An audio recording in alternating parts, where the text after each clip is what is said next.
بسم اللہ الرحمن الرحیم۔ السلام علیکم ناظرین۔ یوم عاشوراء 10 محرم الحرام۔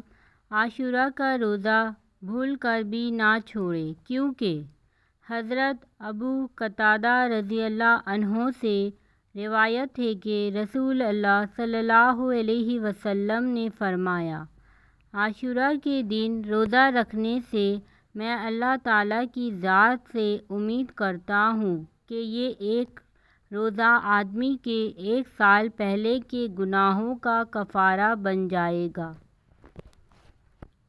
اس ویڈیو کو صدقہ جاریہ کی نیت سے زیادہ شیئر کریں تاکہ آنے والی اس طرح کی انفارمیٹیو ویڈیو آپ لوگوں کو ملتی رہیں۔ پلیز اس ویڈیو کو لائک کریں، میرے چینل کو سبسکرائب کریں، بیل آئیکن کو پریس کرنا ہرگز نہ بھولیں تاکہ آنے والی لیٹسٹ ویڈیو آپ لوگوں کو ملتی رہیں۔ جزاک اللہ۔